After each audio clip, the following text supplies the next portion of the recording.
Tidak pernah saya ini kasihan. Lolos itu saya bersyukur, Dek. Berpikir mau jadi ketua DPR. Saya bilang tadi, Dek, mimpi saja saya tidak pernah, Dek. Dia mau bilang wajib ditanya, Dek, karena pertanyaan mau menjebak.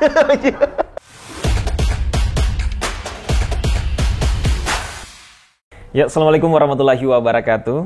Senang sekali saya Jabal Rahmat kembali menjumpai kalian semua, tentunya di podcast 55. Nah, hari ini sangat spesial karena kita sudah berada di gedung DPRD Provinsi Sulawesi Selatan. Dan sebelum saya memperkenalkan narasumber, seperti biasa tentunya ya, podcast 55 itu akan selalu memberikan edukasi dan inspirasi dari hasil perbincangan saya bersama dengan narasumber dan tentunya semoga apa yang nantinya akan saya diskusikan bersama narasumber ini dapat membuat kalian terinspirasi begitu ke depan terkait dengan perjalanan hidup dan juga terkait dengan kegiatan-kegiatan yang dilakukan sekarang ini oleh narasumber kita. Baik, mungkin kita tidak perlu berlama-lama lagi, langsung saja saya perkenalkan narasumber kita yang sangat luar biasa. Di sini sudah ada Ibu Andi Ina Kartikasari. Ya. Beliau ini adalah Ketua DPRD Provinsi Sulawesi Selatan. Alhamdulillah. Bagaimana kabarnya, Bu? Baik, alhamdulillah. Baik, sebelumnya terima kasih banyak karena kita sudah diterima di ruangan yang sangat luar biasa dengan kesibukan yang luar biasa dan akhirnya kita bisa bertemu dan berbincang-bincang dan tentunya ini tidak akan kita sia-siakan, Bu. Jadi seperti biasa karena kita akan berbicara soal personal terlebih dahulu karena saya yakin bahwa pencapaian yang dimiliki oleh Ibu Ketua pada hari ini itu tidak instan. Pasti ada suka duka dan perjalanannya itu pasti sangat luar biasa rintangannya gitu ya, Bu ya. Baik, mungkin kita langsung saja terkait dengan lingkungan kecil oleh Ibu Ketua sebenarnya seperti apa sih, Bu? Ya, kalau pertama terima kasih dulu. Alhamdulillah. Yeah. Saya juga diberikan kesempatan di sini untuk berbagi baik tentang kehidupan saya sehari-hari mungkin dan dunia politik saya. Nah, tadi kembali kepada bagaimana kehidupan masa kecil saya ya.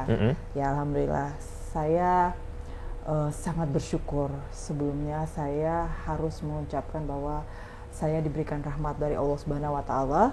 Saya terlahir dari sosok orang tua yang luar biasa. Yeah.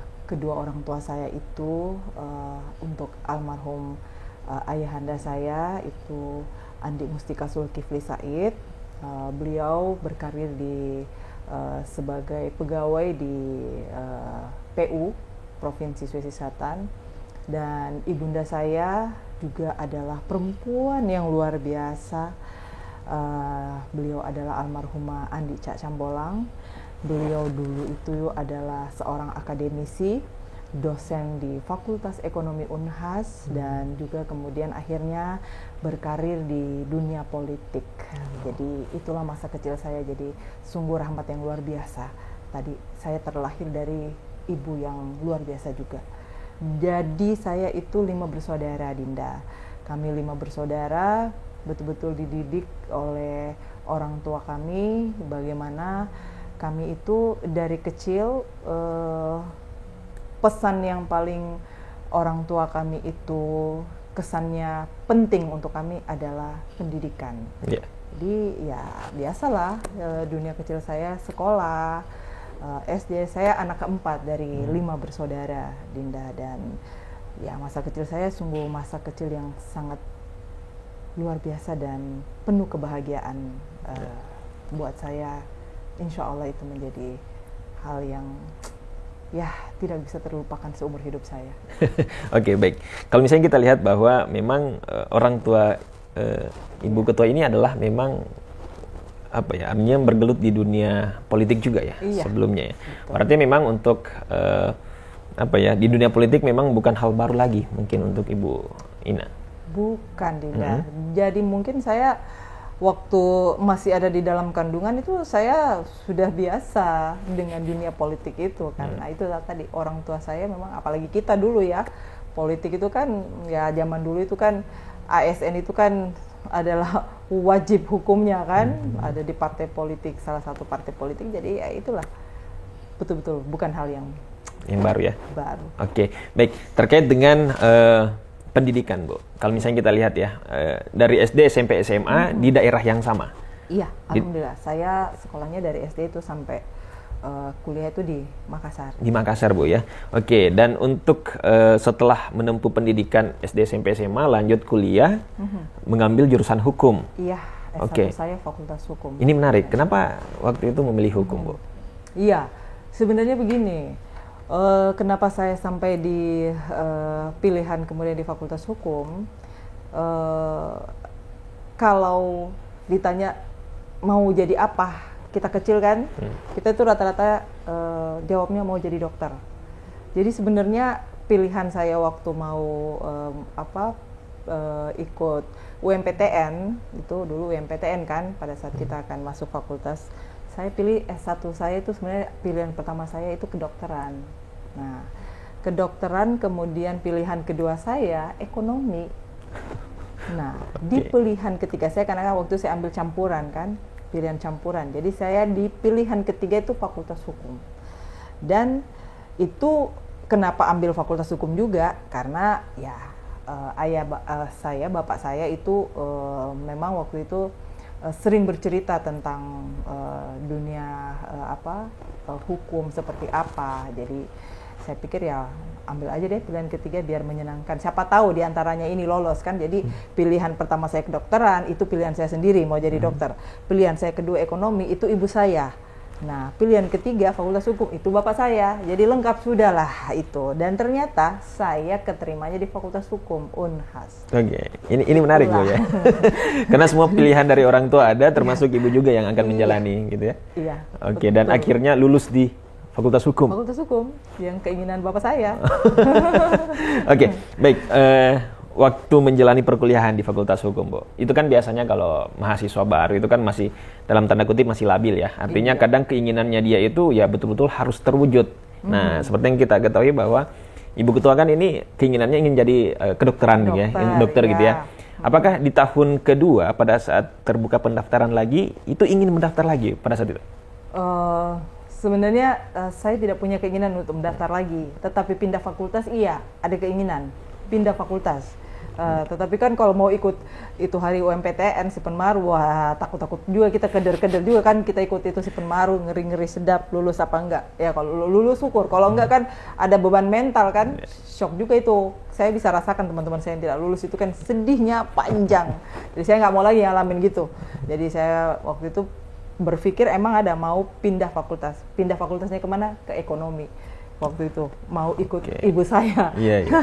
Tetapi setelah ternyata menjalani itu ternyata asik juga di Fakultas Hukum Unhas. Jadi dan kemudian ya waktu itu saya akhirnya memutuskan udah deh kayaknya ini deh tempat saya, insya Allah. Oke, berarti memang sudah yakin ya, Ibu ya. Artinya kayaknya sudah menyatu dengan hukum gitu ya, dan akhirnya tidak memilih untuk pindah fakultas. Oke, setelah lulus dari Fakultas Hukum, Bu, itu rencana kedepannya untuk cita-cita, kan biasanya kalau hukum itu kan kalau tidak pengacara, mungkin yang lain gitu ya. Kalau Ibu Ketua sendiri waktu itu apa? Waktu itu sebenarnya, jadi memang saya ini punya kehidupan lucu-lucu juga. Jadi sebenarnya waktu pas selesai Fakultas Hukum, alhamdulillah saya masuk Fakultas Hukum kan 93, angkatan 93 di Fakultas Hukum Unhas. Saya selesai itu 98, tahun 98, jadi 5 tahun saya alhamdulillah menggapai gelar sarjana S1 saya, SH kan. Biasalah samalah dengan sarjana-sarjana semuanya yang sudah lulus itu kan semangat kerjanya kan sudah mau kerja, sudah mau cari uang sendiri biar bisa belanja uangnya sendiri. Nah itu sama dengan diri saya waktu selesai S1 saya, pengennya kerja di mana? Mau kerja di bank. Nah, biasalah sama dengan wanita-wanita lain kan pikirnya kerja di bank tuh wah lumayan bisa kelihatannya kayaknya lagi trennya dulu-dulu kan gitu. Cuman pada saat saya mengutarakan niat saya ke orang tua saya, wah di situ saya dapat tantangan, Dinda. Tantangan saya itu orang tua saya gini, sudah kamu selesai S1-nya, bapak saya lagi nih, bapak minta kamu lanjut sekolah. S2 langsung? Iya, disuruh sekolah lagi, sekolahnya itu disuruh sekolah notaris. Jadi saya waktu itu kan bilangnya saya mau cari duit, Pak. Saya mau rasa yang namanya pegang duit sendiri itu seperti apa kan. Tapi waktu itu saya dapat tantangan dari kedua orang tua saya. Pokoknya bapak saya itu bilang gini, sama ibu saya sekalian, satu paket beliau yang menentang. Tidak boleh, kamu nggak usah dulu berpikir mau kerja. Sekolah dulu. Untung kita ini orang tua masih ada. Bapak saya yang bilang, iya kamu sekolah notaris. Bapak suka sekali itu. Notaris itu Siske Limoa. Dulu itu kan ada notaris Siske Limoa, itu notaris top di Makassar tuh. Kamu nanti itu bisa seperti Ibu Siske Limoa. Itu duitnya banyak. Jadi notaris ya waktu itu sih saya itu prinsip saya itu pokoknya saya sangat menghargai apa yang orang tua kita itu inginkan dan perintah kepada kita. Itu prinsip saya, Dinda. Jadi waktu itu ya udah saya pupus lah harapannya mau kerja di bank, nggak jadi. Jadi saya bilang sama bapak saya waktu itu, udah deh Pak ya, saya terima. Bapak bilang saya harus sekolah notaris, saya coba nanti tesnya. Karena sekolah notaris kan itu nggak ada di Makassar, Dinda, waktu tahun 99. Itu hanya ada di 5 daerah di Indonesia kan. Adanya cuma di UI, di Undip, Semarang, terus di Unair, terus UGM sama Unpad, Pajajaran kan. Jadi waktu itu bapak saya bilang, ya udah kamu coba tesnya saja. Jadi waktu saya tesnya di 2 tempat, Dinda, di Unair sama di UGM. Ya saya nggak lulusnya di Unair, tetapi syukur alhamdulillah saya lulusnya di UGM. Jadi saya tes notarisnya tahun 99, saya kemudian lulus di UGM untuk sekolah profesi notaris. Waktu itu akhirnya ya udah saya menerima itu menjadi takdir saya bahwa ini keinginan bapak saya terus ini yang mewarnai kehidupan saya, yang kemudian keinginannya itu yang saya jalani. Dan kemudian karena beliau yang sangat semangat untuk saya menjadi seorang notaris, semua pembiayaan saya nggak susah, Dinda. Jadi ya biasalah kita kalau anak ngekos kan butuhnya sedikit-sedikit ada tambahan lagi. Kalau bapak saya tuh saya butuh apa aja alhamdulillah dikasih, karena bahagia anaknya mau mendengar. Jadi ya itulah akhirnya berjalan waktu saya sekolah notarisnya tahun 99, saya selesai di 2001. Sekolah notaris 2 tahun, Dinda, saya di UGM di Jogja. Jadi saya tinggal di Jogja itu 2 tahun, tetapi balik Makassar 7 kali. Nggak pernah libur panjang di sana. Kalau ada libur disuruh pulang balik Makassar. Jadi makanya kadang-kadang teman saya itu dulu di kosan saya itu, wah bilangnya, nih Mbak Ina nih rumahnya kayaknya di Jawa aja rumahnya, pulangnya dikit-dikit pulang, dikit-dikit pulang. Iya, karena saya itu, Dinda, syukur alhamdulillah ibu saya itu sangat karena saya tinggal sama beliau, ibu saya itu bergantung banget sama saya, Dinda. Jadi semua apa yang terkait dengan hal-hal yang beliau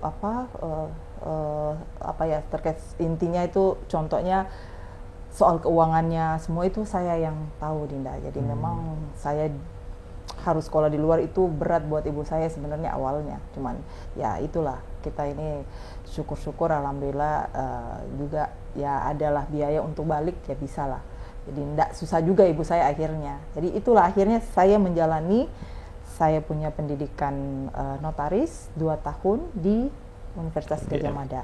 Dan saya selesai di 2001. Nah ini menarik, Bu ya. Dari 5 bersaudara itu, Ibu ini sendiri, cewek? Enggak, saya saudara 5. Saya anak keempat, kakak saya ada 3. Nah kakak saya ada 2 perempuan, saya anak ketiga perempuan. Oh, anak ketiga perempuan ya? Iya. Jadi adik saya 1 cowok. Jadi saya anak keempat kan, jadi kakak saya 2 orang, saya bungsu perempuan, Dinda. Bungsu perempuan, berarti paling disayang kalau kategori perempuan gitu ya, Bu ya? Iya, alhamdulillah, tetapi itu orang tua saya itu nggak ada, semua anak itu sama. Okay. Nggak ada yang dispesialkan. Oke, baik, ini menarik, Bu. Artinya Ibu sudah menyelesaikan S2 juga gitu ya, notaris, sekolah profesi notaris ya, di UGM. Nah setelah itu, Bu, pekerjaan yang langsung dilirik pada saat selesai, apakah memang masih ingin kembali ke bank sesuai dengan apa yang diinginkan dulu, atau mencari pekerjaan yang sudah sesuai dengan gelar SH dan profesinya? Iya, ya alhamdulillah yang saya syukuri saya bisa selesai pendidikan notarisnya tepat waktu 2 tahun. Dan kemudian ya memang masa pendidikan notaris itu ya saya merasakan asik juga ini pekerjaan. Karena dulu saya itu angkatan terakhir di Sekolah Profesi Notaris. Itu angkatan terakhir. Setelah tahun 2000 kan berubah jadi pasca sarjana itu. Notarisnya masuk menjadi bagian dari pasca sarjana kan. Makanya setelah saya itu gelar di sini kan jadi MKN, Magister Kenotariatan. Saya waktu selesai dari UGM, saya gelarnya kandidat notaris. Jadi kandidat notaris KN. Nah, itu tadi yang saya bilang, saya udah menjalani ilmu pendidikan notaris itu asik. Jadi saya sudah tidak punya lagi keinginan untuk berprofesi di mana kecuali mau jadi notaris. Selain itu membahagiakan orang tua, ya kan? Jadi saya selesai, kemudian ya karena ada persyaratan kan untuk jadi notaris itu harus magang di kantor notaris. Jadi waktu itu saya balik Makassar, selesai udah di wisuda di Jogja UGM, balik saya langsung masuk ke kantor notaris. Waktu itu saya diterima magang di kantor notaris Mestariani Habi, dulu di Jalan Usman Jafar, dekatnya kantor Golkar. Jadi kantor Golkar biasanya kantor saya, partai saya. Jadi itulah akhirnya ya saya semakin menguatkan diri untuk menjadi seorang notaris. Dan ya alhamdulillah akhirnya setelah setahun magang ya saya melalui beberapa mekanisme untuk persyaratan menjadi notaris saya penuhi. Akhirnya di 2002 saya dilantik menjadi notaris Kota Makassar. Oke, itu kan untuk menjadi notaris ya Bu ya, itu kan tidak mudah. Itu kalau saya tidak salah ya, mungkin mohon maaf minta dikoreksi kalau salah Bu, itu kan ada plot-plotnya juga ya, bahwa misalnya di daerah ini hanya sekian yang bisa, dari hanya sekian. Nah itu bagaimana pada saat itu Bu? Iya, ada formasi. Jadi formasi notaris itu dia melihat dari jumlah penduduk. Jadi formasi notaris itu tidak boleh seperti apa istilahnya orang nanti lebih gampang dapat itu tukang tambal ban daripada kantor notaris gitu. Jadi ada jarak-jaraknya memang kan. Jadi alhamdulillah waktu itu untuk formasi notaris di Kota Makassar itu masih sedikit. Saya notaris ke 65 deh kayaknya di Makassar, yang sekarang ini udah 200-an lebih di Makassar saat ini. Jadi ya alhamdulillah tidak susah lah buat saya kemarin. Hanya memenuhi persyaratan dan kemudian formasi notaris untuk Kota Makassar masih terbuka, maka ya jadilah saya notaris Kota Makassar. Oke, berarti tidak susah, tidak sulit begitu ya pada saat itu? Tidak sulit. Yang sulit itu PPAT malah. Kan notaris lembaganya lain nih dengan PPAT. PPAT kan pejabat pembuat akta tanah tuh.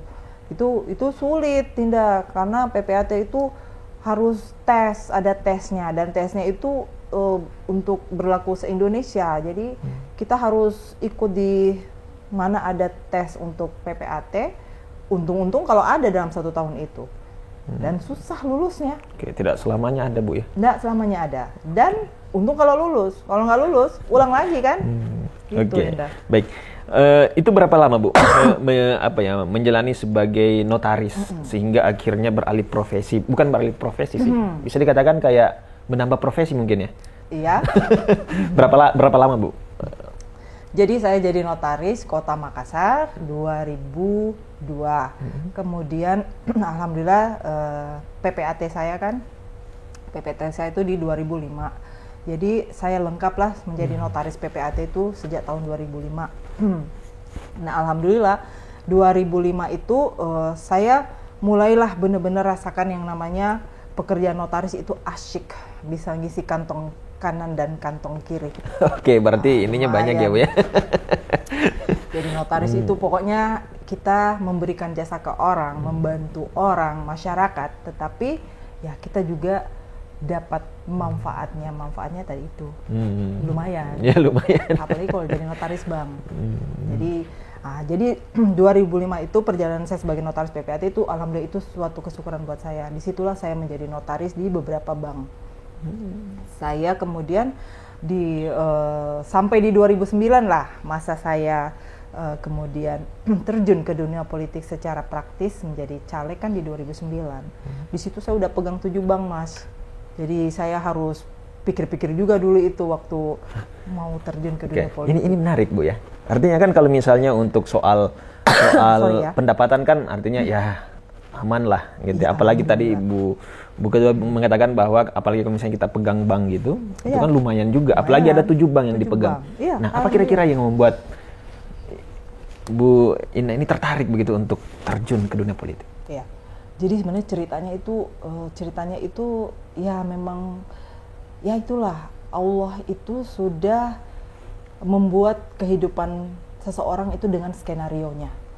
Jadi yang sebenarnya kalau sebenarnya saya tidak punya keinginan untuk terjun ke dunia politik, apalagi mau jadi caleg. Tidak punya sama sekali. Waktu itu 2009, waktu pencalekan di 2009. Karena tadi itu saya sudah sangat bersyukur dengan Allah kasih saya dengan profesi yang saya jalani waktu itu sebagai notaris PPAT Kota Makassar.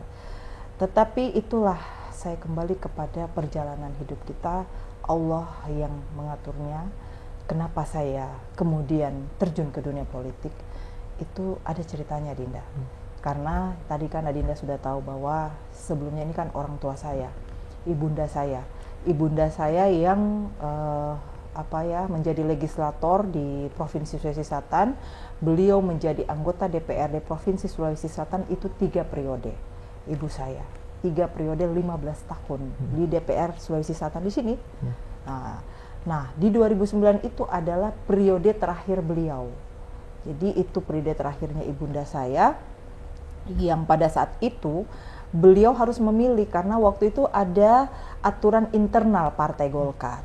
Waktu itu masih ada aturan lama internal Partai Golkar bahwa seseorang yang menjadi legislator itu harus hanya ada di level yang sama di 3 periode. Setelah itu tidak boleh lagi untuk di level yang sama, harus naik atau turun. Jadi waktu itu ibu saya harus memilih kan, nggak boleh lagi kan di DPR provinsi untuk jadi caleg. Jadi beliau harus naik ke DPR RI menjadi caleg DPR RI ataukah turun menjadi caleg untuk DPRD Kabupaten Baru. Waktu itu kan dapilnya Baru karena ibu saya orang Baru kan, atau di mana aja Kota Makassar waktu itu. Tetapi ibu saya nggak mau deh, jadi nggak mau karena waktu itu pikirnya kalau ke DPR RI itu sama aja harus meninggalkan anak-anaknya yang kami ini lagi berpendidikan di Makassar kan. Dan kalau misalkan mau turun ke kabupaten, ibu saya itu punya prinsip kalau saya turun ke kabupaten jadi caleg, berarti saya ngambil jatahnya pengurus daerah yang harusnya ada di situ. Makanya ibu saya stop, nggak lagi menjadi caleg. Nah, karena ibu saya tidak lagi berkeinginan menjadi caleg, maka teman-temannya inilah yang kemudian galau, yang kemudian bahasanya itu, waduh siapa ini penggantinya Ibu Andi Ca, kalau nggak ada lagi beliau, rugi juga buat Partai Golkar kan, karena suara ibu saya alhamdulillah di Kabupaten Baru itu cukup membantu lah, cukup signifikan sebagai orang baru kan. Jadi waktu itu saya diminta lah oleh teman-teman beliau, teman-teman dekat beliau untuk menggantikan ibu saya. Jadi udah Ina, ganti mama jadi caleg masuk di 2009 ini.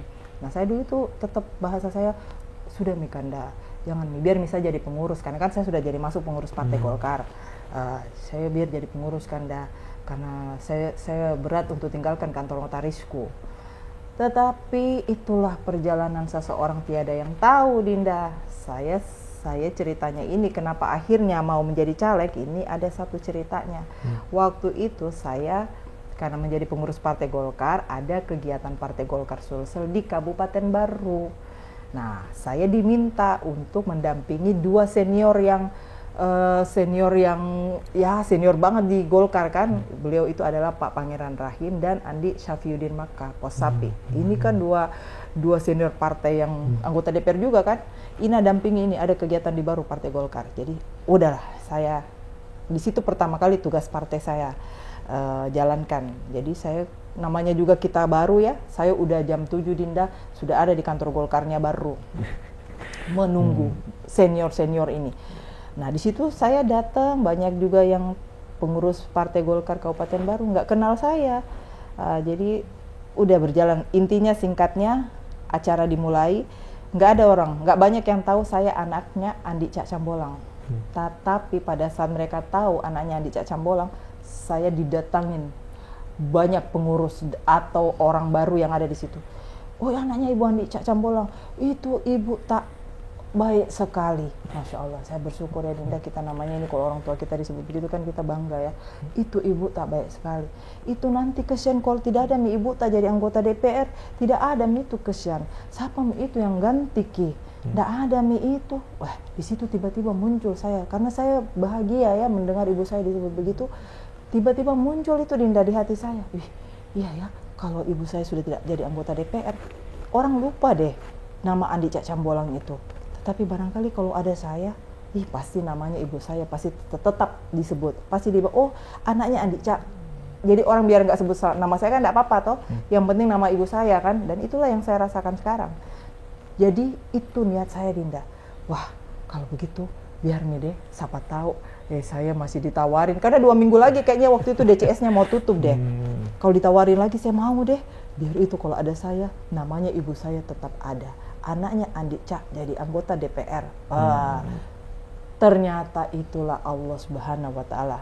Itulah dari niat Dinda. Ini pengalaman hidup saya yang saya bisa cerita bahwa sepanjang hati kita itu, hati kita niat kita baik, itu Allah akan memberikan jalan yang lurus. Saya niatkan hari itu, saya bilang kalau saya ditawarin lagi untuk jadi caleg, insya Allah saya akan terima. Tetapi ya saya waktu itu ada juga saya bahwa saya pasti tanya dulu suami saya kan. Masya Allah Dinda, besoknya tiba-tiba ada undangan rapat. Jadi cerita ini saya tidak bisa lupa juga. Tiba-tiba ada undangan rapat, ada rapat di Golkar. Jadi ya waktu itu ya kita kan namanya pengurus yang baru juga kan, rajin. Dulu saya rajin banget Dinda datang rapat di Golkar itu, nggak pernah terlewatkan kalau ada rapat, takut toh namanya kita anak baru. Jadi saya datang rapat, pas masuk pintu ruang rapat di Partai Golkar di ini kan di Jalan Amanagapa. Di pintu masuk itu setelah saya masuk sudah ada 2 senior di situ, Pak Rum yang saya gantiin dengan Pak Aji Padindang. Langsung, Ina, sini, Ina duduk dulu di sini. Ina begini mi kau terima mi itu, masuk mau kau jadi caleg. Itu kantor notarismu gampang nanti kau urus. Kalau biar kau ada di sini, misalkan kau punya rezeki jadi anggota DPR, kau masih bisa urus kantor notarismu. Jadi, gayung bersambut toh dek. Masya Allah, baru kemarin saya niatkan di hati, besoknya langsung Allah kasih jawaban. Jadi saya, langsung saya bilang di waktu itu, iya tabe, siap kan dah. Tapi saya tanya dulu suamiku kan dah. Iya kan, ya namanya kita juga ini, namanya sudah berkeluarga Dinda, biar bagaimana ya suami itu tetap kita butuh ridhonya kan, buat saya itu prinsip saya. Sudah menjadi ridhonya kasih, ya kau tanya nih, Pale besok kau kasih jawaban. Sudah, saya pulang pertama saya sampaikan ke suami saya, ya dia sih ya tidak ada masalah sih perjalanan karir saya itu, suami saya sama sekali tidak ada batasan. Suami saya sudah iakan, terus saya ke ibu saya. Ibu saya kan kemarin-kemarin ini tidak pernah memaksa saya untuk terjun ke dunia politik untuk mengganti beliau. Tapi pernah diminta, Bu? Dia pernah minta, Ina kau mau jadi caleg untuk masuk di sini. Saya bilang ya Mas, Mam, saya nak mau Mam, saya sudah syukur jadi notaris Mam, tidak usah nih Mama. Jadi ibu saya itu satu kali, emang ibu saya itu orangnya demokratis, dia tidak pernah memaksakan itu ke anak-anaknya. Dan tidak pernah lagi memaksakan saya setelah saya pernah menyampaikan seperti itu. Makanya saya pas menyampaikan beliau bahwa Mam, kayaknya Mam biar misalnya masuk jadi caleg Mam.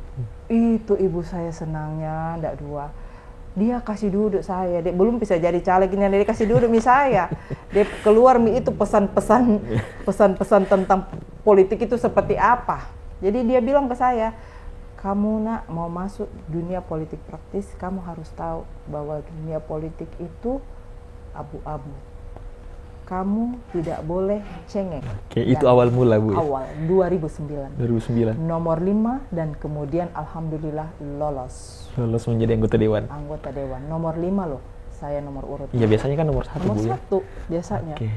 Tetapi itu tadi. Dan waktu itu di Partai Golkar untuk provinsi caleg itu saya harus ya namanya yang berhadap-hadapan untuk dapat kursi ini kan antara kita sesama partai yang saling gimana caranya mendapat suara sebanyak-banyaknya.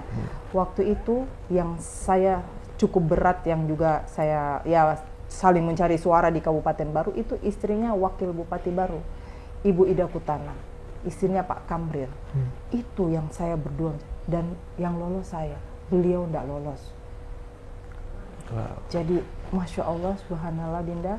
Dan 2009 saya nyalek Dinda, itu betul-betul saya menjalani diri saya yang sendiri turun ke masyarakat. Karena prinsip ibu saya kemarin, pada saat saya sudah jadi caleg, ibu saya pesan begini kepada saya, Ina, kamu yang mau jadi wakilnya masyarakat, kamu yang mau jadi pembawa aspirasinya masyarakat, kau turun sendiri ke masyarakat, perlihatkan dirimu, perlihatkan kau memang mampu untuk membawa aspirasi masyarakat menjadi wakil masyarakat. Mama tidak mau hanya karena mama orang memilih kamu. Itu ibu saya luar biasa memberikan kemandirian kepada saya. Jadi saya nyalek Dinda waktu 2009, saya tidak pernah ditemani ibu saya. Saya naik gunung, keluar masuk desa di Kabupaten Baru dan lain-lainnya, karena waktu itu dapil saya dapil 4, Maros, Pangkep Baru, Parepare. Saya berjuang Dinda, dan saya jalan, tetapi memang itu Masya Allah, itulah kalau orang tua kita juga menanam sesuatu yang baik kepada masyarakat, tetap yang akan dapatkan kita. Jadi 2009 itu ya istilahnya ibu saya sudah menanam, sudah apa ya, bunganya sudah ada, saya tinggal memupuk untuk di Kabupaten Baru ya. Jadi suara saya alhamdulillah orang yang sudah tahu saya anaknya Andi Cak Cambolang itu pasti memilih saya. Tidak bakal pindah. Tidak bakal pindah. Ada satu daerah yang saya datangin, Masya Allah, itu satu daerah Dinda, mungkin saya tidak tahu juga, saya hasil suara, biar itu saksinya partai lain, pilih saya. Saya tidak tahu, sampai saya bilang, apakah ini suara satu kali ditusuk? Tapi ya, Masya Allah, itu saya tidak tahu. Tetapi ada satu daerah yang hasil suaranya tidak ada Dinda. Bayangkan, 0 itu yang lain. Satu desa, semua saya. Ternyata ibu saya itu pernah membantu genset. Itu yang paling diingat Bu ya. Iya, jadi gensetnya ibu saya yang masyarakat itu ingat terus. Dia bilangnya kita tidak bisa ini dapat penerangan kalau bukan genset bantuan dari Ibu Adik Cak Cambolang. Masya Allah, itulah. Betul. Berarti memang masyarakat sangat ingat ya Bu ya, apa yang sudah dilakukan oleh orang tua politik. Dan akhirnya. Iya. Oke, ini menarik Bu ya, karena bisa dikatakan bahwa Ibu Andi ini kan artinya tidak berawal dari kabupaten, langsung ke provinsi. Iya. Nah, apa yang artinya begini? Kadang kan biasa orang tiba-tiba berpikir, apakah saya bisa gitu ya, atau sanggup gitu, karena misalnya saya langsung menjadi anggota Dewan Provinsi karena ini baru pertama kali melakukan pencalonan. Kan biasanya orang itu dari kabupaten, setelah beberapa periode baru naik ke provinsi, tapi ini Ibu Andi ini langsung ke provinsi. Nah, apa yang membuat Bu Ina kuat begitu bahwa saya pasti akan bisa menjadi penyambung aspirasi masyarakat? Ya, saya kuat dan saya merasa mampu dan saya merasa bisa. Ya bukan juga bahwa saya percaya diri ya, tidak, tetapi soal dunia politik dan kemudian menjadi anggota DPR itu seperti apa, itu saya kan sudah punya bayangan karena ibu saya yang sebelumnya yang melakoni ini. Jadi dan ibu saya dulu itu alhamdulillah sangat bergantung dengan saya Dinda. Semua itu yang terkait dengan laporan-laporan DPR itu kan beliau kan nggak bisa ngetik komputer. Dulu itu setiap pokoknya laporan DPR-nya, makanya dulu waktu saya sekolah di UGM itu nggak bisa lama-lama kan, karena ibu saya bergantung banget sama ininya, harus saya yang ketikin, saya ini. Jadi hal-hal yang ada di sini di DPR ini sudah tidak bukan hal yang baru lagi gitu. Baru, ya? Sudah terbiasa. Terbiasa karena saya sering ketik-ketikin ini kan ibu saya laporan fraksi, terus banggar seperti apa. Jadi saya juga mulai baca-baca, belajar-belajar dari situ. Jadi tetapi memang ya namanya juga dunia baru buat kita kan. Kita juga apalagi kan saya sebagai pelaku langsungnya kan yang ada di lembaga ini. Ya saya juga memang waktu itu samalah dengan teman-teman yang baru nih, bikin apa ya di sini.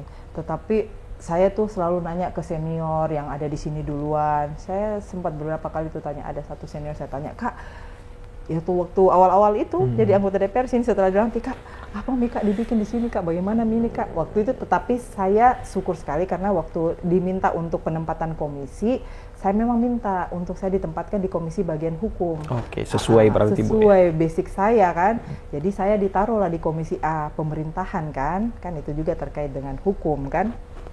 Jadi tidak terlalu inilah memang berat, tetapi memang saya juga itu tadi waktu bertanya-tanya ke senior, ada senior satu saya tanyain, Kak bikin apa Miki Kak ini Kak, apa ini Kak ini saya mau Kak ini rapat ini begini Kak, nanti apa itu Kak nanti kalau ininya nanti Kak dengan rapat dengan itu dengan pemerintah Kak, jangan kau pusing, jangan kau pikir terlalu jauh Ina, pokoknya kau Ina ada di sini learning by doing.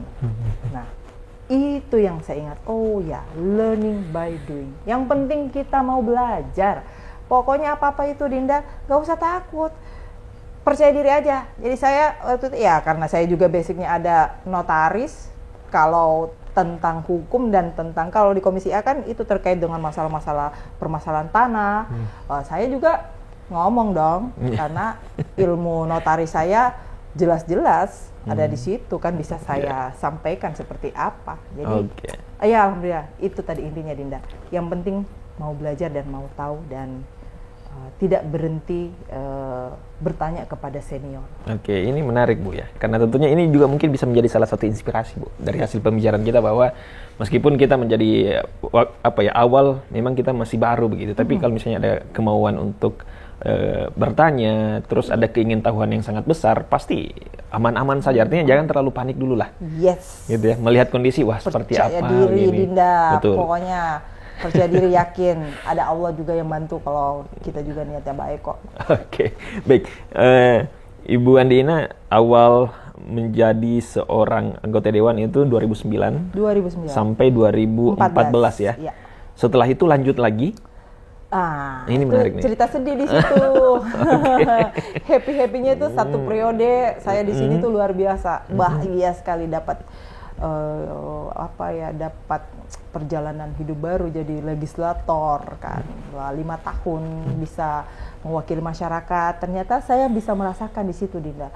Kebahagiaan buat saya itu kan, saya jadi notaris juga itu kita berbuat untuk masyarakat kan, karena akte-akte yang dibuat oleh notaris PPAT itu kan untuk juga masyarakat.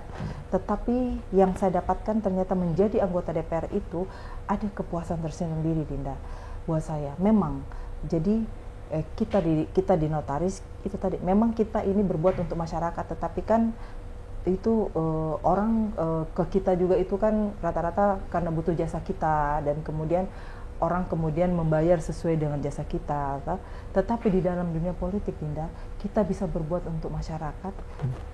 Yang paling bahagia itu karena pada saat kita menjadi penjembatan masyarakat, kita tidak dibayar 1 sen pun, tetapi kan ada kepuasan di di hati kita bahwa kita bisa membantu masyarakat, dan kemudian masyarakat itu menjadi bahagia, senang karena kita itu tidak bisa ternilai dengan banyaknya uang kan. Itu ternyata menjadi kepuasan saya ada di DPR di periode pertama saya. Makanya memang ya itu tadi, tidak ada, kalau ya orang-orang yang sudah ada di dunia ini politik ini pasti pengennya lagi periode selanjutnya tetap masih ada kan. Ya saya ikut lagi kan, memang caleg di 2014. Tetapi sedihnya itu karena saya nggak lolos. Nah ini menarik Bu, kira-kira apa tuh yang membuat nggak lolos? Iya nggak lolos. Ya pertama memang berat terima itu, kita berat sekali, yang namanya caleg gagal itu Dinda. Ya bisa bikin menangis Bombay. Seperti film India itu kalau menangis Bombay, sedih, sakit, ini itu. Ya, tapi itu manusiawi ya, namanya orang gagal. Dimanapun yang namanya gagal itu, pasti tidak ada orang bahagia kalau gagal. Pasti sedih. Tetapi, ya saya sedih sih iya, sakit sih iya. Tetapi kemudian akhirnya saya disadarkan bahwa, ya itu Allah sudah mengatur perjalanan saya untuk jadi legislator waktu itu mungkin cuma 5 tahun itu aja kesempatan yang Allah kasih.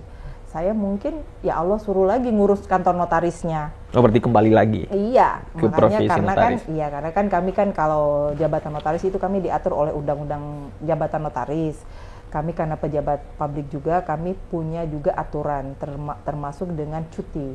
Saya sebagai notaris sampai umur 65 tahun itu punya jatah cuti 12 tahun. Jadi waktu saya periode pertama saya udah cuti notaris saya 5 tahun.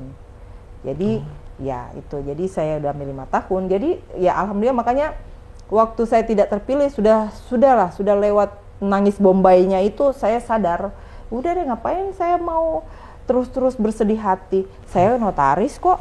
Saya bukan orang yang kehilangan tiba-tiba tidak ada kegiatan. Ya udah, karena kita notaris udah berhenti masa cuti, langsung besoknya itu langsung bisa bikin akte.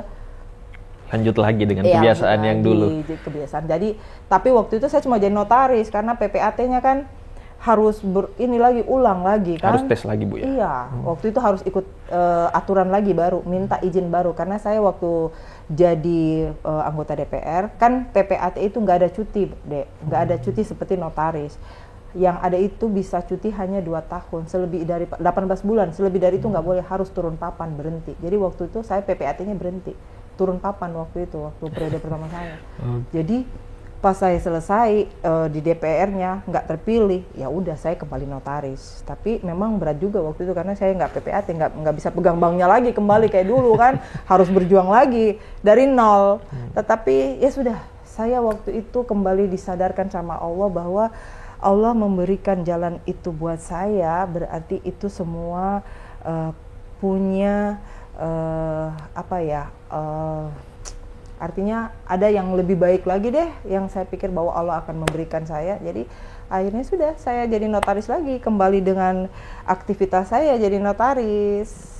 Oke. Jadi santai aja. Dan akhirnya setelah itu berkeinginan lagi gitu, Bu ya? Enggak, jadi saya gitu. Iya, jadi saya 2014 itu nggak lolos, tetapi Allah memberikan saya waktu untuk kembali lagi ke dunia politik saya di DPRD provinsi ini melalui PAW, jadi pengganti antar waktu.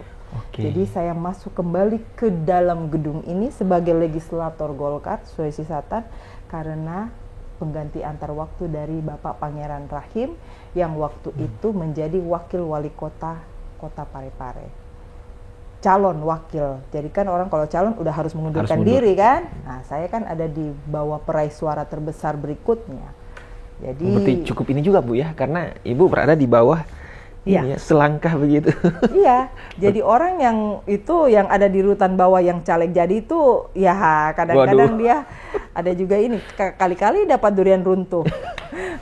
Jadi termasuk saya itu alhamdulillah, itulah berkahnya dari Allah.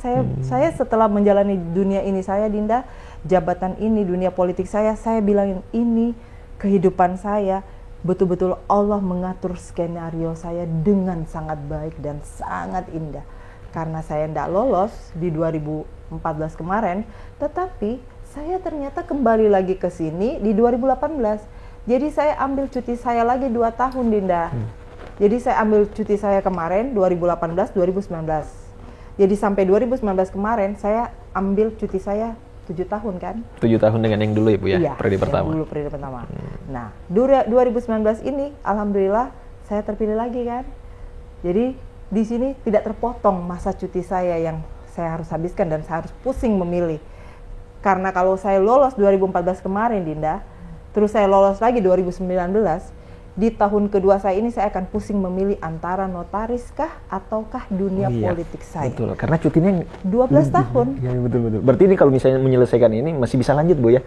Karena pas 12 tahun. Iya, 2024 nanti insya Allah kalau Allah masih memberikan saya kesempatan, saya baik-baik sampai 2024, disitulah nanti, Dinda. Karena ini kan saya 2019 ini ambil 5 tahun lagi nih cuti saya. Jadi di 2024 habis 12 tahun. Jadi di situ nanti, Dinda, saya harus memilih. Wow. Saya lanjutkah ke dunia politik saya yang membesarkan saya, yang luar biasa buat saya, ataukah saya kembali ke laptop asal saya sebagai notaris. Oke, ini menarik, Bu ya. Tapi mungkin saya yakin Bu Andi Ina belum mau memikirkan itu. ya, Iya, karena masih lama ya Bu ya. panjang, Dinda. Nantilah baru pusing-pusingnya soal memilih Pusing-pusingnya gitu ya. nanti, makanya saya bersyukur nggak dipusing-pusingi di tengah-tengah jalan begini kan. Betul. Coba kalau kita masih menjalani jabatan terus kita harus memilih, ya kan, pusing lah. Berarti ada hikmahnya juga tidak terpilih di 2014 itu ya? dia yang saya maksud. Allah punya rencana lain untuk saya dan hikmahnya itu, inilah tempat yang saya anggap Allah tidak meloloskan saya di 2014, tetapi dia memberikan sesuatu yang indah nantinya untuk karir politik saya. Tempat ini yang menjadi takdir saya. Ini takdir saya, Dinda. Betul-betul sudah diatur. Masya Allah. Saya tuh kadang-kadang terharu dan kadang saya tuh mau menangis. Saya nggak sangka loh. Mimpi membayangkan menjadi ketua DPR Sulsel, menggantikan sosok Pak Rum yang sebelum jadi ketua DPR, beliau sebagai orang tua yang paripurna, dan kemudian tergantikan oleh saya. Saya dilantik jadi ketua DPRD Sulsel di umur 44 tahun. Bagaimana rasanya Bu? Masya Allah, Dinda, itu nih saya bilang ke Dinda, sampai sekarang saya mau menangis. Jadi jangan ditanya nanti saya menangis. Karena kan saya tahu bahwa banyak orang-orang yang mungkin itu artinya lebih, bisa dikatakan lebih senior lah atau lebih berpengaruh lah. Tapi ternyata Ibu Ina ini yang akhirnya terpilih menjadi ketua gitu ya? Itulah, Dinda, itulah rahasia Allah. Dan saya bisa mencetak satu sejarah di Sulawesi Selatan. Sejarah itu yaitu, ini dari tahun 66 DPRD Sulsel itu ada, dan sudah 11 ketua DPR sebelumnya. Ketua DPR ke-12 ternyata adalah perempuan. Dan perempuan itu adalah Andi Ina Kartika Sari yang ada saat ini. Wow, luar biasa loh Ibu. Ini adalah pencapaian yang sangat luar biasa. Saya yakin pasti orang tuanya Ibu Andi Ina sangat bersyukur gitu ya. Seandainya kalau mereka semua masih ada, pasti itulah. Makanya saya selalu tidak berhenti kirimkan Al-Fatihah untuk orang tua saya, karena mereka nggak bisa lihat saya dari sini, Dinda. Pencapaian yang luar biasa. Ibu saya di sini dulu 15 tahun, hanya tertinggi itu menjadi ketua komisi. Gak pernah ada di tempat ini. Dan kemudian anaknya yang ada di sini. Yang dulunya saya kalau antar ibu saya ke rumah jabatan di Ratulangi, karena ketua DPR di zaman ibu saya itu sampai 15 tahun kan ibu saya itu jadi anggota DPR, ada 5 mungkin ketua DPR itu yang nggak henti-hentinya kalau ada rapat di Ratulangi di rumah jabatan kan saya dulu, pokoknya waktu ibu saya jadi anggota DPR, saya itu sopirnya, Dinda, di malam hari. Karena sopirnya udah pulang kan, sudah sore udah nggak ada, tapi kalau rapat malam itu sopirnya pasti saya, Dinda. Saya nganterin ibu saya rapat di Golkar, rapat di rumah jabatan, dan itulah juga kuasanya Allah. Dulu saya kalau di Ratulangi nganter ibu saya hanya ada di parkiran, di mobil, tungguin ibu saya rapat, selesai rapat. Tapi memang itulah, jadi anak yang mungkin, ya saya tidak mau bilang saya ini anak berbakti atau tidak, tetapi mungkin itulah yang Allah kasih ke saya. Saya, Dinda, kalau anterin ibu saya rapat, baik di rumah jabatan, di kantor Golkar, ibu saya itu orang yang tidak pernah mau terlambat. Rapat jam 7 undangan, jam 7 sudah ada di tempat rapat, termasuk di rumah jabatan. Ibu saya jam 7 saya antar di rumah jabatan, keluarnya jam 12 nanti baru saya tinggalkan tempat itu, Dinda. Saya hanya di mobil, tungguin ibu saya, nggak kemana-mana seperti anak-anak sekarang kan. Kalau ngantar ibunya, drop ibunya, tag, sudah itu ngopi di mana, ke rumah teman mana. Saya enggak, Dinda. Saya hanya tungguin ibu saya di situ terus sampai dia keluar dari tempat itu. Itulah mungkin juga yang saya bilang, saya tidak pernah menyangka dulu rumah jabatan di Ratulangi, saya hanya di parkiran, hanya di mobil tungguin ibu saya. Ternyata suatu waktu saya yang jadi tuan rumah di rumah itu. Wow, keren. Masya Allah, Masya Allah, Masya Allah, Masya Allah. Tapi pernah berpikir tidak waktu menjabat sebagai anggota dewan dulu, pernah bercita-cita suatu saat nanti saya akan menjadi ketua di sini? Atau hanya menjalani begitu saja? Dinda, ini tempat orang jadi caleg, luar biasa itu perjuangannya, Dinda. Orang lolos saja, masuk, lolos. Salah satu caleg lolos, caleg yang sukses berhasil lolos, luar biasa, Dinda. Tidak pernah saya ini kasihan, lolos itu saya bersyukur, Mide. berpikir mau jadi ketua DPR. Saya bilang tadi, Dek, mimpi saja saya tidak pernah, Dek. Apalagi kalau mau berpikir, karena saya bilang saya ini, ya tetap saya ini kalau dibilang usia saya begini, saya masih muda di Partai Golkar. Partai Golkar itu kan luar biasa, itu partai kader. Jadi tidak pernah, Dinda, tidak pernah terbayangkan bahwa saya mau jadi ketua saja. Tidak, saya kodong menjalani saja, Dinda. Saya bilang saya lolos, saya sudah bersyukur karena otomatis saya lolos itu saya tetap bisa memberikan yang terbaik untuk daerah dapil saya sebagai pembawa aspirasinya mereka. Dan ternyata luar biasa, saya bisa jadi ketua DPR. Oke, ini luar biasa loh Bu. Dari sekian banyak laki-laki. Iya, dari sekian banyak lelaki-lelaki. Karena dunia ini tidak lepas daripada dunia lelaki. Dan akhirnya bisa dipimpin oleh seorang Ibu Aina Kartika gitu. Itu luar biasa. Tetapi memang alhamdulillah kita perempuan Sulawesi Selatan sangat bersyukur. Di periode 2019 ini, alhamdulillah dari 85 anggota DPR Sulsel yang terpilih ada 23 perempuan. Dari semua dapil Sulawesi Selatan, ada 11 dapil, Dinda. Itu sudah pencapaian luar biasa karena sudah 90% sekian. Sudah hampir memenuhi 30%. Jadi alhamdulillah kuota 30% perempuan di periode ini itu terpenuhi. Oke. Artinya memang sudah tercapai lah gitu ya Bu ya. Meskipun mungkin belum 100%. Iya. 100% tercapai, yang 30% itu. 30% tercapai. Kan kalau soal pencalekan kan ada persyaratan untuk persyaratan dari semua partai untuk memenuhi 30% perempuan daftar calegnya ya. Apalagi ini yang duduk. Ini duduk loh. 30% perempuan terpenuhi udah di sini. Jadi dan kemudian alhamdulillah di Jakarta ada Puan Maharani. Di Sulawesi Selatan ada Puan Ina. Ya. Akhirnya ya Bu ya. Oke, ini menarik Bu karena tadi saya sempat menyinggung terkait dengan. Ada boleh saya minum? Silakan Bu, silakan. Ada juga boleh ya? Silakan, ayo Dinda, ayo yang silakan, mau minum. Karena kan ini katanya santai, Iya, betul silakan. Iya. Nanti saya banyak cerita dari kehausan Kak. Menarik ini sebenarnya Bu. Iya, bagaimana Dinda? Ya, tadi kan kita sempat singgung terkait dengan pencapaian tertinggi yang didapatkan oleh Ibu Andi Ina itu adalah menjadi seorang ketua DPRD Provinsi Sulsel. Tapi tentunya semangat awal yang artinya membuat Ibu Ina itu ingin masuk itu ternyata belum sempat melihat. Nah, kira-kira sebelum beliau wafat, pencapaian tertinggi apa yang sempat diperlihatkan ke orang tua bahwa saya akhirnya bisa membanggakan begitu? Ya itu Dinda, saya bisa terpilih. Jadi salah satu dari waktu itu masih 75 anggota DPR.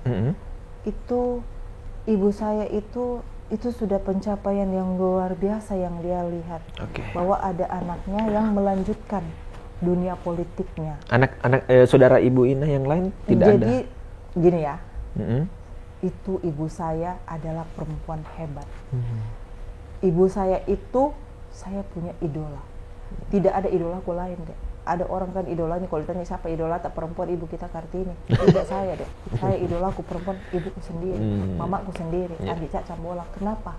Karena dia sosok perempuan yang kuat, tangguh. Beliau itu dulu adalah pemain nasional atlet voli Indonesia. Pemain nasional atlet voli ibuku deh. Dia pernah ikut Asian Games tahun 60 di Indonesia itu Asian Games. Ibuku pemain voli nasional. Waktu itu Indonesia tim putri voli nasional dapat medali perunggu. Itu ibu saya salah satu pemainnya. Jadi ibuku itu atlet nasional. Ibuku itu akademisi, dosen di Fakultas Ekonomi Unhas. Tadi saya bilang toh, beliau juga adalah perempuan pertama yang menjadi ketua PSW, Pusat Studi Wanita di Unhas. Itu ibu saya ketuanya pertama kalinya Dinda. Terus kemudian beliau adalah seorang politikus. Kenapa saya bangga? Kenapa saya bilang saya sudah memberikan yang terbaik buat ibuku toh? Karena saya anaknya 3 perempuan, Semua ini yang ada di ibu saya sendiri ada terbagi di 3 anaknya perempuan dan saya yang melengkapinya, dunia politiknya. Karena kakak saya yang perempuan yang pertama itu seorang dokter. Beliau dosen di Fakultas Kedokteran UMI. Kakak saya yang kedua dulu itu dia pemain voli Sulawesi Selatan, Angki Kusumawati. Jadi atletnya ibuku ada di anak keduanya, pemain voli. Dulu dia hampir juga ikut Asian Games, tapi waktu masuk TC dia cedera, jadi dia nggak jadi. Tapi dia berapa pon di Sulawesi Selatan, dia mewakili atlet Sulawesi Selatan. Itu kakak saya yang kedua, Angki. Dan kemudian 2 kakak saya ini kan 2 kan yang ada di ibu saya toh. Mereka sudah perlihatkan ke ibu saya. Akhirnya saya menutup itu dengan dunia politiknya, saya terpilih di 2009. Maka bangga sekali lah ibu saya, 3 anaknya perempuan, semua itu mengambil semua apa yang ada di dirinya, dibagi semua di kami bertiga perempuan. Jadi itulah yang saya bilang, sudah cukuplah ibu saya menutup hidupnya. Ibu saya meninggal 2010 deh. Jadi dia meninggal, semua yang ada di dirinya sudah terbagi di 3 anak perempuan yang dia lahirkan. Oke, ini secara tidak langsung seperti itu Bu ya, atau memang sudah diatur ya? Tidak ada yang diatur. Karena ini langkah loh Bu. Itulah Dinda, saya bilang ibu saya itu orang yang luar biasa. Semua yang ada di dirinya ini semua terbagi habis di 3 anak perempuannya. Itu juga itu sesuatu yang luar biasa. Jadi kami bertiga perempuan, itulah kami bersyukur karena kami bisa membahagiakan orang tua kami, khususnya ibu kami, dengan memberikan sesuatu yang baik, yang tentu yang ada di diri ibu saya. Memberikan prestasi. Dan itu akhirnya bisa diberikan sebelum beliau wafat ya? Sebelum dia wafat, Dinda. Semua itu, makanya saya bilang, ibu saya walaupun dia tidak melihat saya jadi ketua DPR, tetapi dia melihat saya dilantik, Dinda. Situ ada foto saya. Beliau dilantik, waktu saya dilantik kan, karena kan langsung pergantian antara beliau itu 2009. Pertama kan kalau pelantikan DPR itu kan yang anggota lama dulu nih, rapat paripurna istimewa memberhentikan mereka. Nah, kemudian setelah itu baru pelantikan yang baru kan. Jadi dulu itu saya langsung berganti antara ibu dan anak. Di periode 2009 hanya ada 1 terjadi di Sulawesi Selatan. Hanya ada Iya, satu yang 2009. Ibu saya dulu duduk di depan, kami yang belum dilantik duduk di belakang. Setelah kami dilantik, mereka yang sudah selesai harus pindah duduk ke belakang. Saya langsung berganti antara tempat duduk antara ibu saya. Saya kemudian setelah dilantik duduk di tempat ibu saya kemudian mundur karena sudah paripurna, sudah tidak lagi menjadi anggota DPR, duduk di tempat saya. Penggantian antara ibu dan anak. Dan itulah ibu saya dulu dianggap berhasil langsung karena langsung mencetak penggantinya. Secara langsung anaknya sendiri yang kemudian gantikan dia. Itu menjadi cerita dulu di 2009 itu. Ibu Andica berhasil. Betul-betul berhasil Ibu. Menjadi, Masya Allah. Betul. Itulah ibu saya. Karena orangnya ibu saya memang itu luar biasa dia. Dan pasti sangat bangga sekali kalau misalnya dia tahu bahwa sekarang anaknya menjadi ketua dewan. Pasti, Dinda. Provinsi Sulsel. Pasti. Jangankan jadi ketua yang tadi saya bilang. Saya lolos saja. Dia sudah bangga. Waktu saya lolos, Dek, waktu saya mau aktif jadi anggota DPR nih toh, setelah dilantik, sebelum saya dilantik, saya kan dulu punya yang bawain kendaraan dulu juga saya ada waktu jadi notaris karena saya kan harus pindah sana pindah sini. Jadi ada supir saya. Itu bapak saya. Saking bangganya saya menjadi anggota DPR ganti ibu saya. Itu sopir saya sebelum saya dilantik dipanggil, itu sopir saya. Dipanggil. Saya itu dengar waktu dipanggil karena ada saya. Dikasih duduk itu sopir saya. Fans. Itu dibilangnya saya itu Puang Ina kan. Itu Puang Ina. Besok dilantik jadi anggota DPR. Berarti dia bukan lagi orang biasa, Fans. Kau sopirnya, Fans. Kalau itu Puang Ina turun dari mobilnya, bukakan pintu. Cerita lucu ini deh. Itu bapakku juga kasihan saking bangganya anaknya jadi anggota DPR. Itu kaum punya anak itu dulu bapakku juga deh. Kalau orang yang tahu bapakku itu Pak Mustika itu pasti sering itu karena orangnya tinggi besar toh. Jadi dulu itu begitu terjadi itu deh. Waktu saya sudah dilantik itu sopirku deh tiba saya belum masuk buka pintu. Kita ini kan juga rasanya kan baik Jadi saya bilangin sama supir saya akhirnya di sendiri juga dikasih begitu. Saya itu akhirnya kasih tahu dia, Dek, di mobil, Evans, kalau dari di bapak, kan dari di bapak kulihat kok, cambak kok, sudah nih, saya biasa, nggak usah kopi bukakan pintu sama anu saya, nggak usah, pokoknya kok saya turun saja, kok nggak usah pusing-pusing mau bukakan lagi saya pintu, karena dari di bapak kulihat kok. Tapi sampai sekarang masih jadi sopir Bu ya, sopir Ibu? Oh kasihan, dia sudah pulang kembali ke kampung halamannya, kasihan. Itu dia tidak tahu kalau saya jadi ketua DPR ini. Dia sudah pulang pulang kampung mau membangun karena banyak uangnya dia tabung tuh dia mau beli sawah di kampungnya di NTB sana. Orang Flores Bu ya. Iya, tapi itu dia pasti senang sekali itu. Kalau bilang ini jadi ketua DPR Puan Ina ini. Wah, luar biasa. Puan Ina dia bukan Puan Maharani ya. Tapi semoga lah Bu bisa menjadi ketua DPR RI juga nanti. Masya Allah Dinda, who knows. Pokoknya itu saya mau bilang Dinda. Jangan pernah jangan pernah apakah saya mau bilang ini? Jangan pernah takut dengan apa yang nanti ke depan kita seperti apa. Jangan nih Dek.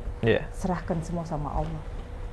Yang penting selalu saya bilang gitu deh, ini tak perbaiki saja ini tak. Tidak ada itu. Karena kalau ini tak baik, apapun itu kita tidak tahu itu orang mau jadi apa, takdirnya orang, nasibnya apa ke depan kita tidak ada tahu. Dunia berputar kita tidak tahu tuh.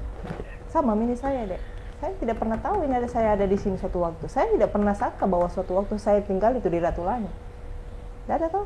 Jadi who knows, yang penting kita ya amini saja yang baik-baik. Mau adik tadi bilang saya siapa tahu jadi ketua DPR RI, who knows, amin. Amin. Serahkan sama Allah, itu aja. Oke, satu pertanyaan Bu, dan mungkin wajib untuk dijawab. Kira-kira kalau misalnya di besok Ibu harus memilih begitu, antara lanjut menjabat sebagai anggota Dewan RI misalnya, atau memilih untuk menjadi notaris. RI loh Bu, bukan DPRD Sulsel. Kau suruh jawab memang nanti deh 2024 Kau bilang tadi masih ke depan karena ini kalau misalnya saya lihat ya Bu ya, artinya memang adalah dua pilihan yang betul-betul sangat berat. Tapi kalau misalnya tiba-tiba langsung disuruh memilih antara RI dengan sekarang deh kakak nanti orang bilang begini, Ibu Ina mau pergi di sini, jangan mau bilang wajib ditanya karena pertanyaan mau menjebak. Ibu nanti diedit. Iya Pak. Kalau begitu kita lanjut yang soal jabatan yang sekarang. Ini kan tidak mudah Bu ya. Artinya kita membawahi ada banyak anggota dewan, terus juga mungkin mereka sudah berpengalaman dalam hal di dunia perpolitikan. Pernah tidak merasa bahwa menjadi seorang ketua DPRD provinsi itu ternyata tidak sulit? Tidak mudah gitu ya. Dan artinya butuh banyak belajar dan butuh banyak hal-hal yang harus kita gali dulu supaya bisa betul-betul menyeimbangi semuanya. Karena kan biasanya di dunia politik itu kan ada orang yang mengatakan bahwa kejam gitu Bu ya. Di depan teman, di belakang lawan dan lain sebagainya. Kan itu agak susah untuk kita seimbangkan. Nah, apalagi kalau misalnya menjabat sebagai ketua DPRD itu kan pasti banyak sekali pengaruh dari kiri kanan dan lain sebagainya. Itu bagaimana Bu? Iya buat saya Dek, ya karena tentu menjadi ketua DPR ini adalah menjadi satu tanggung jawab amanah yang baik dari amanah partai saya dan tentunya yang paling penting itu adalah amanah masyarakat Sulawesi Selatan. Jadi dan ini adalah lembaga politik. Ya buat saya di sini untuk pertama menjadi ketua DPR ya pastilah itu namanya juga ini lembaga politik penuh dengan dinamika. Tetapi buat saya prinsip saya Dinda, dinamika apapun itu yang terjadi pastinya semua bisa terselesaikan dengan baik asalkan kita menjaga yang namanya komunikasi yang baik. Saya yakini itu bahwa itu pasti akan menghasilkan sesuatu yang maksimal. Itu aja bahasa saya, jadi bisa diartikan seperti itulah. Jadi, memang ya namanya ini lembaga politik Dinda, itu penuh dinamika karena pastinya kita di sini kan dalam satu rumah tetapi kita berasal dari warna yang berbeda. Tentu juga perintah-perintah dari partai yang berbeda, tetapi kan ujungnya ini akan dibawa pada kepentingan masyarakat. Pada saat kita berbicara berbicara tentang kepentingan masyarakat, pastilah keegoan kita soal warna kita berbeda itu pasti akan ada di satu titik kita sepakati bersama sesuatu apapun itu terkait dengan kepentingan masyarakat, itulah yang menjadi hal yang utama. Oke, meskipun berada di warna yang berbeda, Bu ya. Iya, betul. Iya, walaupun di sini kita berbeda warna, tetapi itu kita rasa kekeluargaannya itu yang tetap kita menganggap bahwa ini rumah kita bersama. Ya, kita ada di sini tentu sebagai perwakilan dari daerah kita, pembawa aspirasi kita, ya maka kita satukan di tempat ini, Dinda. Untuk kemudian kita dengan pemerintah yang insya Allah merealisasikan apa-apa yang tentu menjadi kepentingan masyarakat. Oke, baik. Terkait dengan program, Bu, ini kan menarik ya. Apalagi seperti yang kita ketahui bersama bahwa sekarang ini kan kita lagi dalam kondisi pandemi COVID ya. Saya yakin pasti banyak program-program yang sudah dibuat, tapi batal terlaksana karena mungkin ada hal yang lebih prioritas untuk dibuat dan lain sebagainya. Nah, terkait dengan hal ini, bagaimana DPRD Provinsi Sulsel, Bu, menanggapi terkait dengan beberapa program yang mungkin sudah direncanakan tapi dialihkan, dan tentunya kalau misalnya ada program yang sudah jalan, itu program apa saja dan kira-kira program ke depan yang ingin dibuat itu seperti apa? Iya, jadi begini, Dida. Jadi saya pikir semua daerah semua samalah sekarang yang dirasakan, karena COVID-19 ini kan adalah pandemi kan, yang semua ini dirasakan juga oleh semua daerah, utamanya terkait dengan kita yang langsung ada di pemerintahan kan, dan kami yang ada di lembaga politik DPRD ini. Yang kami sangat rasakan itu bahwa yang tadi seperti Adinda sampaikan, bahwa sesuatu yang misalkan sudah termuat di dalam APBD kita sebagai program kegiatan yang akan diberikan kepada masyarakat, tiba-tiba kemudian karena adanya pandemi ini sesuatu yang sudah direncanakan itu tidak bisa terlaksana. Itu memang sesuatu yang buat kita sedih juga. Tetapi memang dalam kondisi ini ya kita diharuskan untuk menerima itu sebagai sesuatu yang harus kita terima, dan kemudian kita ya bagaimana pandemi itu kemudian kita bisa hadapi dengan baik.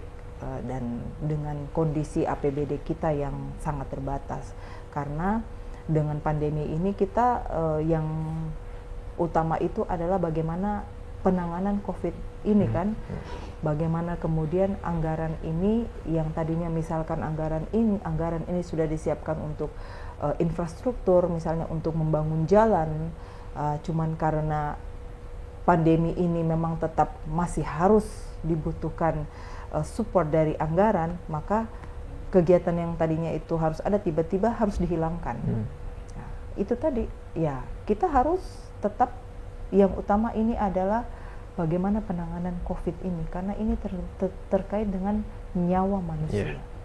Dan di samping penanganan COVID, Dinda, itu ada lagi pemulihan ekonomi. Oke, berarti tidak berhenti dari situ ya? Iya, ini harus berjalan seimbang. Jadi masyarakat itu harus tetap sehat, tetapi mereka juga harus tetap makan, mereka tetap harus hidup. Nah, ini kan di situ kan itu ya pemulihan ekonomi ini kita juga tetap harus menjaga. Jangan sampai semua itu jadi jatuh.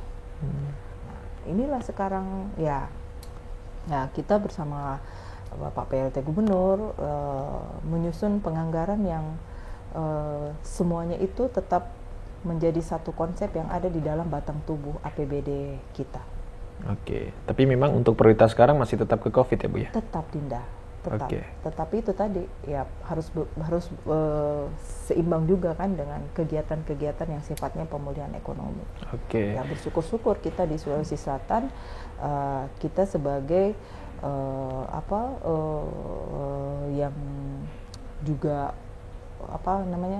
ini terkait pertanian. Jadi kita bersyukur pertanian kita ini tetap bisa bertahan, dan itulah menjadi salah satu andalan kita yang tidak seperti daerah lain betul-betul jatuh juga pendapatan daerah. Iya. Oke, baik, mungkin sebelum kita akhiri perbincangan kita, Bu, terkait dengan harapan ke depannya. Jadi seperti yang tadi waktu kita briefing kan ada 2 harapan yang ingin saya minta ke Ibu Andi Ina, bahwa harapan yang pertama itu sebagai pribadi Andi Ina sendiri. Artinya bukan sebagai ketua dewan gitu ya. Terus harapan yang kedua sebagai ketua dewan. Kira-kira mungkin ada yang bisa disampaikan, silakan. Iya. Harapan saya saat ini tentu kita berharap insya Allah apa yang saat ini kita rasakan sama-sama, ya utamanya terkait COVID-19 ini, semua kita bisa saling bahu-membahu untuk kemudian kita bisa lepas, bisa keluar dari pandemi COVID-19 ini. Karena sekali lagi tentu ya kami dan pemerintah tidak bisa bekerja sendiri.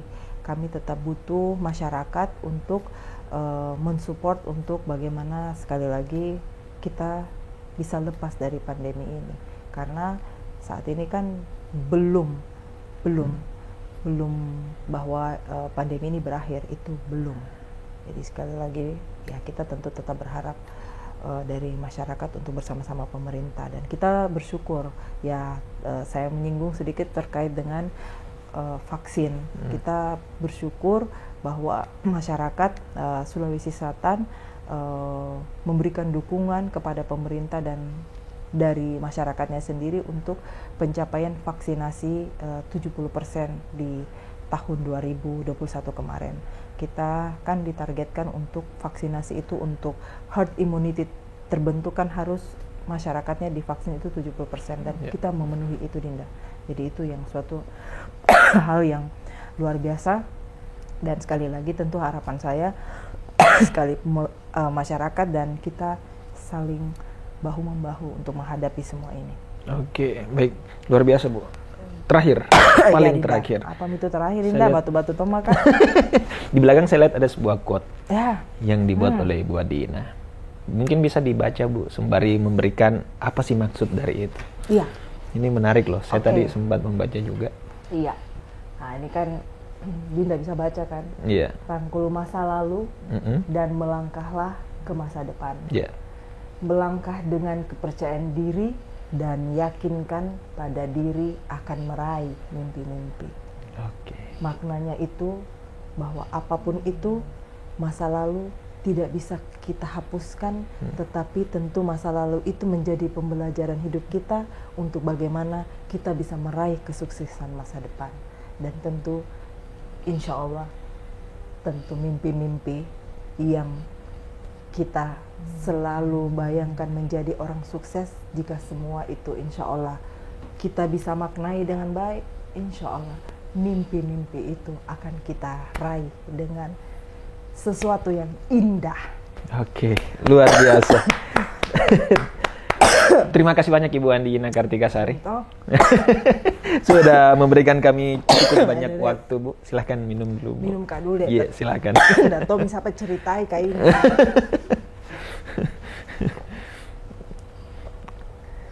Mungkin ini wakilku ya. Dia bilang ini kita mau ketemu Ibu Ketua, ada lagi di dalam ini ya. Dari tadi mungkin itu, Bu. Halangi, Ki. Ya, sekali lagi terima kasih banyak, Bu, sudah berbagi. Dan saya rasa dari pembicaraan di awal sampai hari ini, sampai saat ini, itu sangat banyak sekali manfaat, inspirasi yang bisa didapat. Ya, termasuk tadi pada saat Ibu Ina mencapai tingkat seperti sekarang ini sebagai ketua DPRD provinsi, itu kan luar biasa. Dan ini saya yakin kalau misalnya banyak pemudi-pemudi luar sana yang melihat bahwa ternyata perempuan, cewek-cewek juga bisa gitu ya.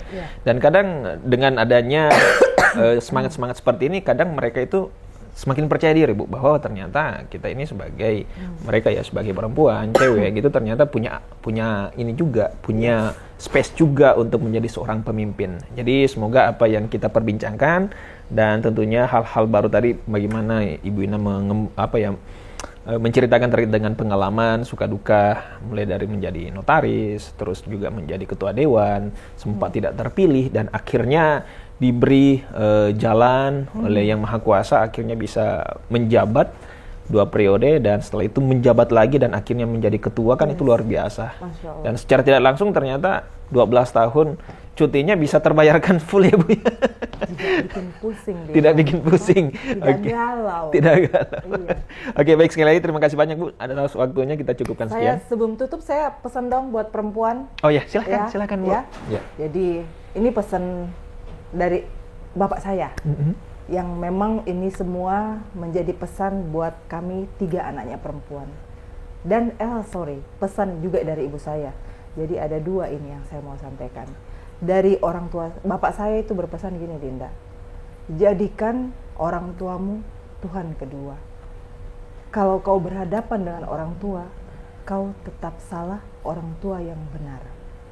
Dan dari ibu saya, prinsip yang disampaikan kepada kami anaknya perempuan, kamu anaknya mama yang perempuan, kamu harus mandiri, kamu harus punya pegangan sendiri, biar kamu bisa beli bedakmu sendiri.